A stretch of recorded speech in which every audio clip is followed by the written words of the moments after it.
ሰላም ጤና ይስጥልኝ ውድ የቻናሌ ቤተሰቦች እንደምን ሰነበታችሁ። ለጤናችን ትኩረት እናድርግ። ጤና ለሁሉም ነገር መሰረት ነው። ጤና ይስጥልኝ።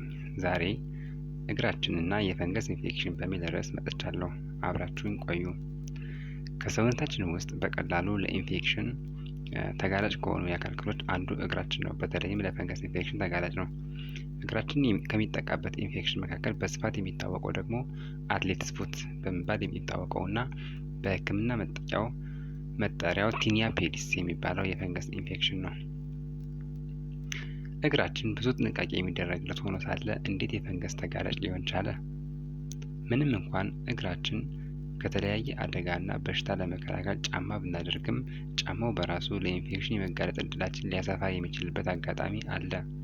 ምክንያቱም የምናደርገው ጫማ በቂ አየር ለእግራችን የማያደርስ ከሆነ እና እግራችን ለሙቀትና እርጥበት ለረጅም ጊዜ ከተጋለጠ ሁኔታው ለፈንገስ መራባት በር ይከፍታል። በዚህም ምክንያት ቁጥራቸው ቀላል የማይባሉ ሰዎች በፈንገስ ኢንፌክሽን ይጠቃሉ።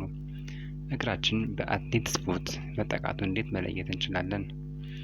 ብዙውን ጊዜ ይህ አይነቱ ኢንፌክሽን በመጀመሪያ የሚከሰተው በእግራችን ጣቶች መካከል ሆኖ ወደ ሌላኛው የእግራችን ክፍል ቀስ በቀስ ይስፋፋል። ኢንፌክሽኑ የማሳከክ፣ የማቃጠልና የተነከሰን አይነት ስሜት ይኖረዋል።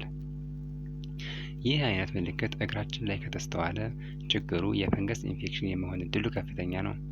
የመከላከያ መንገዶች ልብ ይበሉ።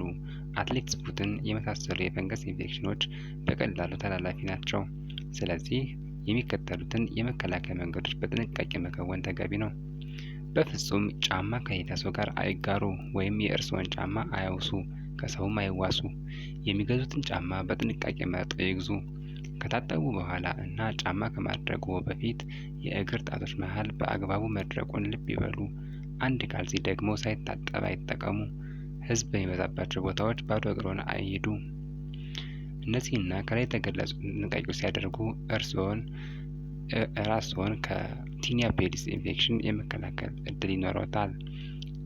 ችግሩ ከተከሰተም በአቅራቢያው ከሚገኝ የጤና ተቋም በመሄድ አግባብ ያለው ሕክምና በማግኘት ከበሽታው ነፃ መሆን ይችላሉ። ለተከታተላችሁኝ አመሰግናለሁ። በቀጣይ ለማቀርባቸው ቪዲዮዎች በቀላሉ እንዲደርሷችሁ ቻናሉን ሰብስክራይብ በማድረግ እንዲሁም የደወል ምልክቱን በመጫን ይከታተሉኝ። አመሰግናለሁ። ጤና ይስጥልኝ።